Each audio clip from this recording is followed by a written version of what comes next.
Halo, salam sejahtera Malaysia. Tuan-tuan dan puan, satu lagi kejutan besar.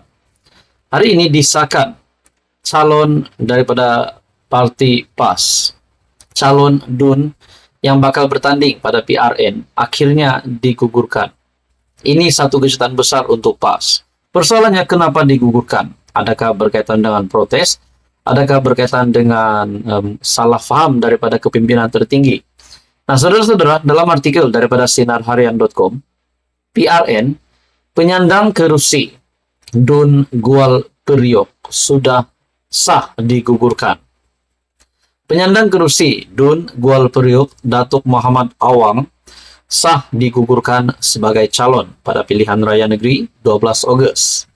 Pengesahan itu dibuat menerusi pengumuman calon pada Majlis Pengisytiharan Calon PRU DUN ke-15 Perikatan Nasional Kelantan di dataran Warisan Stadium Sultan Muhammad IV di sini pada Kamis.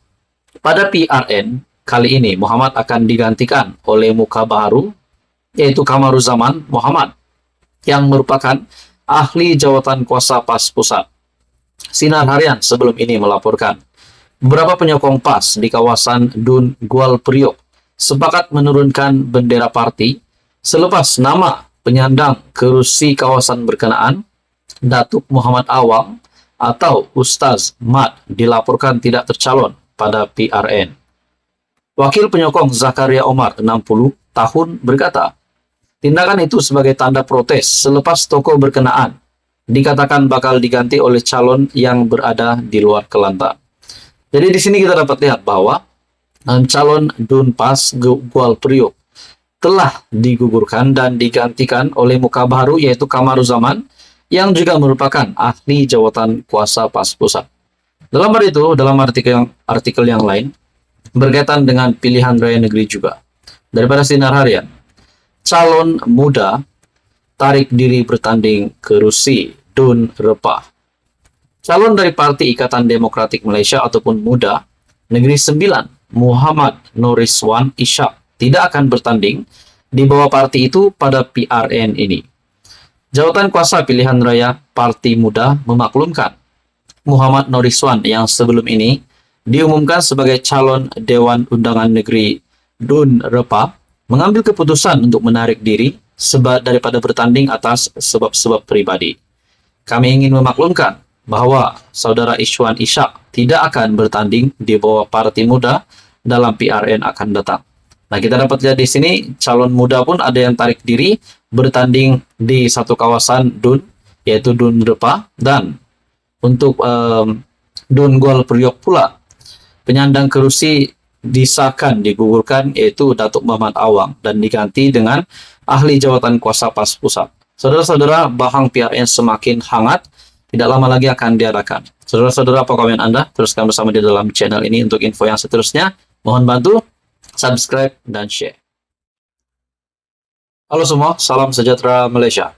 Tuan-tuan dan puan, akhirnya terdapat satu lagi pendedahan berkaitan dengan bekas Perdana Menteri Tan Sri Muhyiddin Yassin, yang juga adalah pengerusi Perikatan Nasional. Ini adalah berkaitan dengan projek ataupun pemberian tender projek kerajaan bernilai RM4,6 bilion. Seperti yang kita tahu, sebelum ini juga Tan Sri Muhyiddin Yassin yang berhadapan dengan pertuduhan di mahkamah berkaitan dengan salah guna kuasa dan juga rasuah. Akhirnya, saudara-saudara, satu lagi pendedahan baru berkaitan dengan pemberian tender projek RM4,6 bilion yang melibatkan nama Tan Sri Muhyiddin Yassin. Dalam sebuah artikel daripada Sinar Harian, Project Fleet, mahasiswa keadilan minta polis siasat Muhyiddin. Mahasiswa keadilan Malaysia membuat laporan polis supaya siasatan dibuat terhadap bekas Perdana Menteri Tan Sri Muhyiddin Yassin.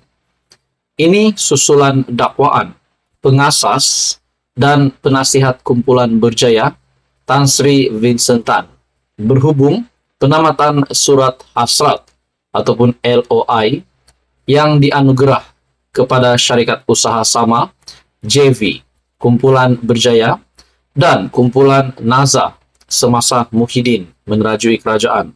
Makna kata semasa Muhyiddin menjadi Perdana Menteri dulu. Dalam artikel ini, laporan itu dibuat oleh Naib Pengerusi Mahasiswa Keadilan Malaysia, K.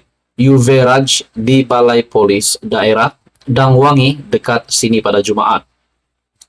Kami menggesa polis untuk memulakan siasatan tentang perkara ini, katanya kepada pemberita selepas membuat laporan itu.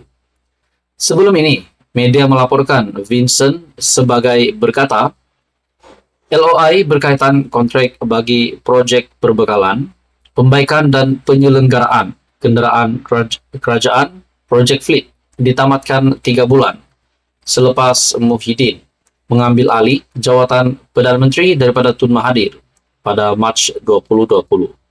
Vincent mendakwa perkhidmatan sama itu ditamatkan serta diberikan kepada Spenco Sdn Bhd dengan perbelanjaan lebih tinggi berbanding bidaan JV Kumpulan Berjaya dan Kumpulan Naza. Susulan itu pada 17 Julai lepas. Syarikat usaha sama, Kumpulan Berjaya, dan Kumpulan Naza telah memfailkan saman terhadap Kementerian Kewangan kerana menamatkan LOI yang ditawarkan. Nah, saudara-saudara, satu lagi pendedahan yang sangat mengejutkan. Satu lagi pendedahan berkaitan dengan nama Tan Sri Muhyiddin Yassin. Pendedahan ini berkaitan dengan Kerajaan Perikatan Nasional yang dipimpin bekas Perdana Menteri Tan Sri Muhyiddin Yassin. Akhirnya pendedahan berkaitan dengan Project Fleet, di mana akhirnya Muhyiddin Yassin digesa untuk disiasat. Mahasiswa keadilan meminta polis untuk menyiasat Muhyiddin. Nah, persoalan yang timbul daripada ramai orang, kalau saja penguatkuasa memulakan siasatan, kalau dimulakan siasatan dan dapat dibuktikan Muhyiddin Yassin memang terlibat dan bersalah, adakah ini akan memberi kesan kepada Perikatan Nasional yang bakal bertanding pada pilihan raya negeri 12 Ogos? Dan adakah ini sedikit sebanyak akan memberikan kesan kepada peratusan untuk menang 6 PRN pada masa akan datang untuk calon-calon daripada Perikatan Nasional daripada Bersatu dan PAS? Adakah di sini akan satu lagi perubahan yang bakal berlaku di dalam Perikatan Nasional? Kalau Muhyiddin Yassin sebagai pengurus CPN didapati bersalah berkaitan dengan pemberian tender projek kerajaan bernilai RM4,6 bilion, adakah SPRM dan polis akan mula menyiasat Muhyiddin setelah mahasiswa keadilan yang meminta polis untuk menyiasat Muhyiddin? Saudara-saudara, apakah akan berlaku kepada Perikatan Nasional kalau memang Muhyiddin Yassin didapati bersalah? Teruskan bersama di dalam channel ini untuk info yang seterusnya. Mohon bantu channel ini dengan menekan butang like, share, dan subscribe.